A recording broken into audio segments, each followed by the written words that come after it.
Welcome to the CreekCast podcast, where entrepreneur spirit comes alive.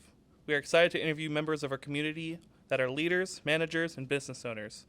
My name is Angelo Del Guzzi, and I am here with Mike Petrella, mayor of Wintersville and a business owner. Thank you for being our guest on the podcast. Absolutely. Thank you guys for having me. First question: What is your business? What do you do? My business right now is a lawn care and landscaping company that I started actually when I was in high school for a summer job. A buddy of mine and myself, we decided to borrow our dad's lawnmowers and cut grass all summer to try to just have some spending money. We didn't want to go, our parents told us go to McDonald's, get a summer job, flip burgers. We didn't want to go that route, so yeah, we decided to go into the grass cutting business. Well, that sounds like a great job. Yeah, this has lasted me a long time now. I think I was 15 or 16 when we started doing that, and kind of continued with it. My friend, he went on to work somewhere else the next summer, and I just continued doing it. Never thought I would still be doing it to this day. In the meantime of all that, started to learn, the landscaping side of it, learn about plants from Lou DeGregory, a former business owner in town. So learned retaining walls and drains and stuff from my father. So got more into the landscaping side of things as time went on. And here we are, almost 20 years later almost. Still have the business and still operating it on a day-to-day basis. So it's been a journey. Yeah. What do you do during the winter months? We do snow removal. So snow removal is a little bit of a hit or miss, obviously, as you guys know. Sometimes you get a lot of snow. Sometimes you just got to throw salt down on parking lots. We have about 50 commercial stops that we make between parking lots, shoveling some sidewalks, things like that. Yeah. That sounds like a nice living. Yeah, it all depends. Snow is definitely a hit or miss kind of thing, but yeah, it keeps you busy. Remember one year, pretty sure my dad asked me to come help you. Well, not help you, but help him work on I cannot think of the word right now. A job for you. Yeah, probably. Yeah, we're always looking for extra help when it comes to shoveling sidewalks. Yeah. How did you market your business when you were first starting out? First starting out, we really didn't have very much money at all. So put it in the classified ads in the Herald Star newspaper. At that time, it was $30 a month. So that was the cheapest route I could afford. It's still pretty expensive. Yeah. Not compared to things nowadays. A lot of, obviously, social media marketing and things like that. So it's kind of adapted over time, but yeah. How have you grown personally from becoming a business owner? Being a business owner, I think teaches everybody and anybody a lot. Obviously, responsibility. I'm the first one there and the first one to leave at night.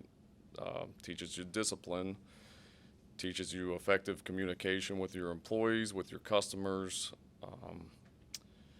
Basically, a lot of things that end up teaching you how to be a leader really is what I believe a business owner, at least for myself, that's what it's taught me a lot.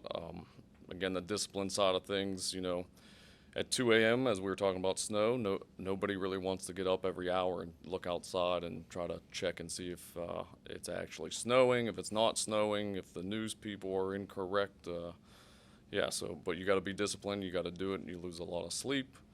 And even in the summer months, it's, up very early before the sun, and a lot of times you don't go home until the sun's down. So teaches you a lot of discipline, responsibility, always trying to do what's right, whether it's with the customers, your employees, whatever it may be. And obviously communication. You got to communicate with your employees, your staff, and one big rule we've always gone by, that whenever we get a phone call, even if we don't take the job, can't do the job, we call everyone back no matter what. That's one thing I've done since day one, was always call everybody back that calls our phone. Whether we are capable of doing it, we try to point them in the right direction. We get you'd be amazed what we get called to ask to do, whether it be roofs or asphalt, concrete, things we don't do. But yeah, so I think those are the definite things that have helped along the way. Where do you see your business in 5 years? 5 years, I'm not entirely sure, to be honest with you. So I've owned other businesses with my brothers and myself, and a lot of them we purchase, we go in, we kind of what we call flip them, turn them around, and then we end up selling them. Honestly, is what has happened in the past. So I would not be surprised that if I end up trying to sell this business or just continue with it. Again, I've never thought in a million years I would still be doing this from something I started in high school to now. Yeah. Are you like the only landscaping contractor in the area, or do you have competition? No, there is plenty of competition out there, and I know a lot of them great guys. Helping a lot of young people starting out. Actually, there's 2 or 3 of them. I just talked to one yesterday from across the river here, and they're just starting out kind of the same way I did. Cutting grass, trying to save up money to buy the next piece of equipment, the next truck. Just trying to get in that expansion part, which is very tough to do especially when you're young. Yeah. Is there any easy steps to getting into that expansion part? Easy steps? No. There is definitely. Don't ever let anyone tell you there's something easy about Expanding. life, expanding, or anything. There is nothing easy. Anything that Only comes hard work. easy is probably not a good thing in life. I always say great things in life are definitely hard, but it makes you want to go after them. That is true. What would you change about your business journey if you can go back? Ooh, if I could go back, honestly, probably nothing, to be honest with you. Really? Yeah, the struggles along the way, I think actually make you, when you get to a certain point, makes you feel better about looking back, what you achieved, and, remembering how tough it was to buy that next piece of equipment and things like that. I really wouldn't change anything, to be honest. It was, like I said, the first year we were borrowing our father's lawnmowers. The deal was we had to cut their yards for free. And then I wanted my first dump truck. I think I was probably 19 or 20. And my dad lent me $3,000 at the time, and I had to pay that back by the end of the summer. So yeah, at that time couldn't even afford another vehicle to keep expanding. So yeah, I don't know if I would change anything. Again, some people, they fold up their businesses, and I get that, it happens. Some people you just keep trying, and eventually you will make it over. That hump and that expansion, and times do get a little bit easier and a little bit better. Did it feel a little bit difficult during the COVID era? Yes, the COVID era was, I think, different for everyone. I don't care what industry you're in. It was something new to everybody and changed every industry, in my opinion. For us, it was a little bit different. In our case, we were okay in a sense of we were always obviously outside. We did have masks when we were meeting with people, things like that. Obviously, we're cleaning the inside of the trucks more often with where the employees were, and try to watch how many employees were in each truck on a day-to-day basis. So that was a little bit of, not so much a challenge, it was just the things that we normally do, again, like cleaning and stuff like that. Instead of doing it, maybe once a week, we were doing it practically every day at that point. So it was just a little bit different for us. Yeah. Why did you decide to run for mayor of Wintersville?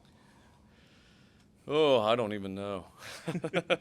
No, I wanted to just try to make a difference in my community, and I saw Wintersville as a great opportunity. I always say Wintersville is the heart of Jefferson County. I believe it's the best place to be, and has a lot of room for growth in Wintersville. So decided one day, I guess that was the next. It was also kind of a personal challenge. You don't think of it at the time, but when you start to run, you in your own head, you're starting to think, man, you just want to win. Don't get me wrong, after I won, I got there the first day, had no idea or no clue what I was doing. But, the first part was just challenging myself, honestly, at the end of the day to try to just achieve another goal, or, just trying to win. Do you ever feel like maybe going further, like governor or anything, or do you want to just stay mayor? Yeah, governor would be great. Just go from small town mayor to governor. That would be interesting. No, I don't know. I don't think about it often. I get asked a lot, very often. I've been asked to move to Steubenville to run for office there and help them. I've been asked if I'm going to run for county commissioner. So I don't know what the future holds, but I try not to think about it and just tackle the President. day-to-day goals that we have right now. Has being a political figure of our community affected your business in a good or bad way? Believe it or not, actually in a good way. When I ran for office, I went door to door in Wintersville 3 separate times. I had some help between close friends. So going door to door, I got to sit down and meet with practically everyone. And along the road there, you get in office, and a lot of people, I picked up business from it. I think they voted for me, they felt trust in me, so they turned around and also, they would call our business and give us some different work after we gave prices and things like that. So it's definitely been a positive, not a negative on that end. I'm sure there's some people that won't ever call me. That probably is the negative side of it. But for overall, no, it's definitely been a positive. That's good. Yeah. Have you ever thought of retiring from your business or have plans to? Yes, every day. Everybody thinks about retirement. Like I said, I'm a person, when it comes to business, learning new businesses, selling businesses, buying businesses. You always have to have your heart in whatever you're doing. But at the same time, yes, if the opportunity presents itself, you always need an exit strategy in any business. I always try to talk to men and women that are older, that have been in business, run their own business.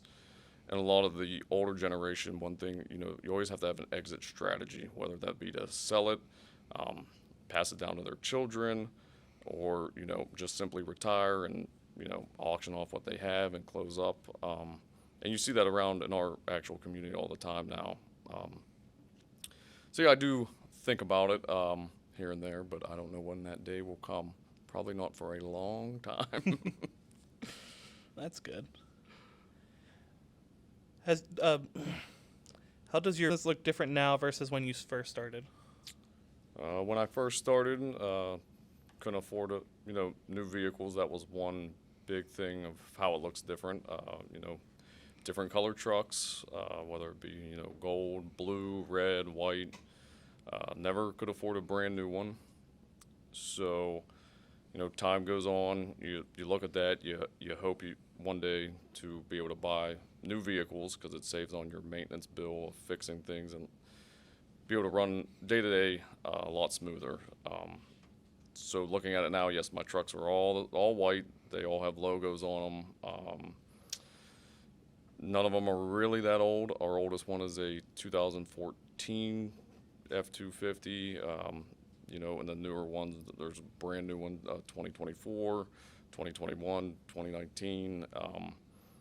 Never actually thought we'd be able to get to that point where we're got great vehicles, nice dump trucks and things like that. And again, it saves a lot of money on your maintenance and things like that. So it's important.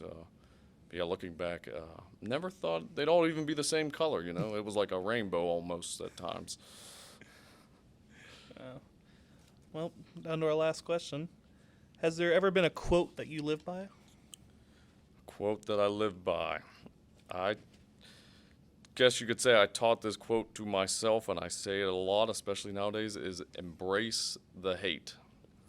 So whether you guys ever become in politics, business, it really doesn't matter. Whatever you do in life, you're always going to probably have haters. Some people just don't want to see other people succeed, be happy. And it's an unfortunate thing in this world, but it does happen, especially when you're young and people see you trying to achieve things that just for some reason people can't stand that. So I always say embrace the hate, use the hate as motivation. That's what I do with it. When somebody tells me, "Oh, you'll never achieve that.